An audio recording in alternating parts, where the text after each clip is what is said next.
Satu lagi pula daripada China, iaitu daripada brand Chery, iaitu Chery Tiggo Cross.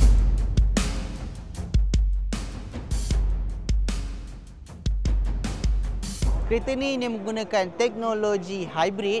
Chery ada memperkenalkan satu teknologi iaitu CSH yang bermaksud Chery Super Hybrid. Ini adalah sebuah teknologi baru yang di-invent daripada Chery. So hari ni baru diorang reveal teknologi tu. So diorang masukkan dekat Tiggo Cross yang terbaru ni. Yang menariknya Tiggo Cross ni dia ada dua. Satu hybrid, satu lagi ICE engine biasa. Ada lagi satu yang menarik iaitu anggaran harga untuk Chery Tiggo Cross ni lebih kurang bawah RM100,000 sahaja. So tadi saya ada bercakap dengan seorang buyer, dah ada buyer untuk kereta ni and then dia bagi tahu berapa anggaran harga untuk kereta ni. Yang pasti memang bawah RM100,000, tapi dia sebagai buyer dia dah tahu sikit average harga untuk kereta ni. Tapi nanti saya akan ceritakan dekat dalam video ni. Sementara tu korang jangan lupa subscribe channel ni subscribe So, segalanya tentang Chery Tiggo Cross versi hybrid dalam video ni guys. Let's go.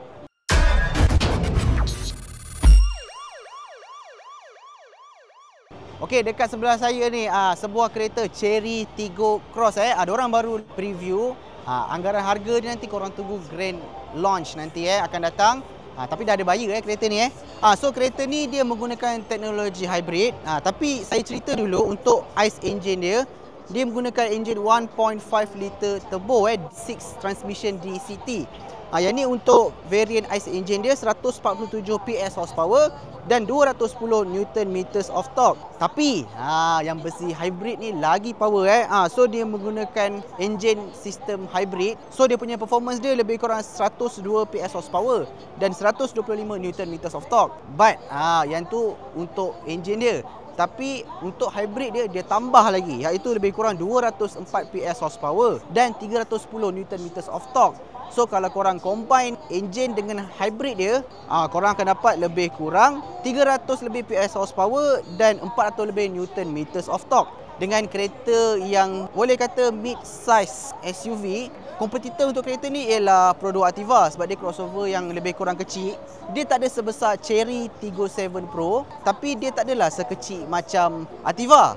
Dia macam tengah-tengah. So jom kita move on kepada design bahagian hadapan dia. Kalau korang tengok, Chery dia still maintain dia punya diamond grille depan ni. Lepas tu dia ada DRL kat sini, main headlamp dia. Lepas tu ada LED positioning light kat sini.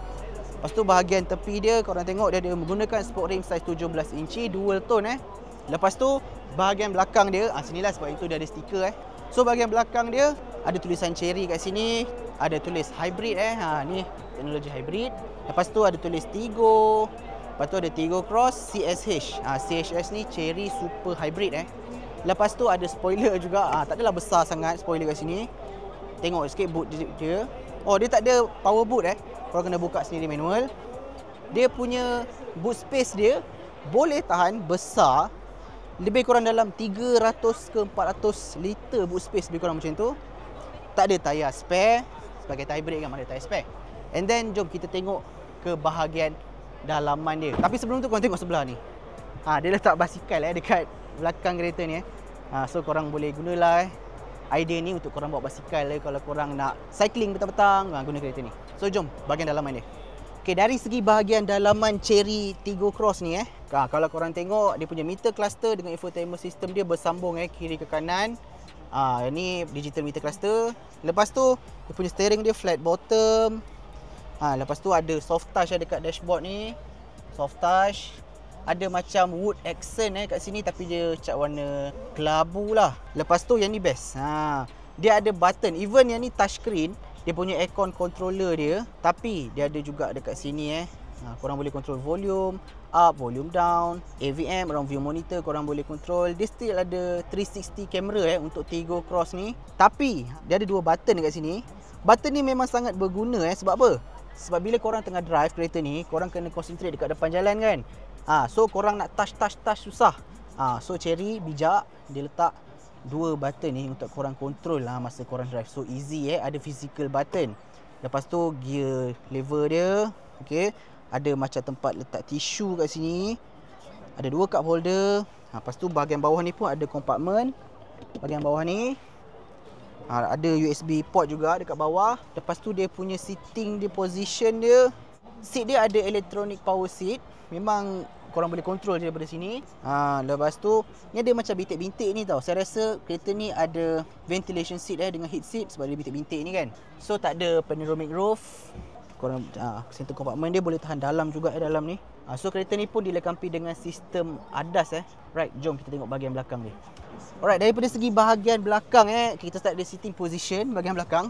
Untuk saya yang tinggi lebih kurang 173, 172 macam tu, selesa.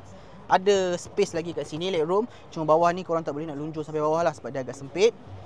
Ada aircon juga dekat bahagian tengah ni. Cuma aircon ni problem dia, korang akan bergaduh kiri kanan. Sebab passenger kiri, passenger kanan nak pilih yang mana kan. Kalau kanan dapat kanan je, kalau kiri dapat kiri je. Dia patutnya Chery boleh buat 2 aircon vent dekat sini. Ada USB Type A juga kat sini. Ada compartment juga dekat sini. Ada armrest kat sini. So dia punya seat dia leather warna hitam. Ada door pocket juga dekat bahagian depan ni. Memang selesa kereta ni kalau korang nak duduk 3 orang dewasa. So bawah ni pun dia flat dia tak ada tinggi naik macam ni. Memang selesa 3 orang dewasa. So untuk fuel consumption untuk Chery Tiggo Cross ni, untuk ICE engine dia lebih kurang 6.3 liter per 100 km. And untuk variant hybrid dia pula 5.4 liter per 100 km. So memang jimat versi hybrid ni korang boleh cuba. So sebuah lagi kompetitor untuk Pro 2 Ativa iaitu Chery Tiggo Cross. So korang rasa macam mana, berbaloi ke tak Chery Tiggo Cross ni? So anggaran harga untuk Chery Tiggo Cross ni, saya dah borak dengan buyer yang dah book kat sini tadi. Anggaran harga dia lebih kurang 80,000 ke 90,000. So untuk kereta yang ada feature lengkap macam ni, ada sistem ADAS dengan design dia yang cantik ni, bawah 100,000, memang pesaing yang hebat lah kan. Brand Jepun korang patut risau untuk kereta ni sebab dia boleh placekan harga kereta ni 80,000 ke 90,000. So itu saja untuk video kami kali ni. Hope video kali ni memberi sedikit sebanyak manfaat dan info untuk korang semua. So nanti insya-Allah kita akan cuba dapatkan media car untuk kereta ni. Kita test drive kereta ni macam mana performance untuk CSH ni, Chery Super Hybrid ni. Selesa ke tak, comfort ke tak, kita akan cuba nanti. Kita akan cuba dapatkan media car lepas launch nanti. So saya agak risau sangat kalau korang boleh bantu kami dengan 2 klik, iaitu klik button like dan klik button subscribe guys. So akhir kata daripada saya, Emir Haziq, Nas & Co. Salam strategi, fight and conquer.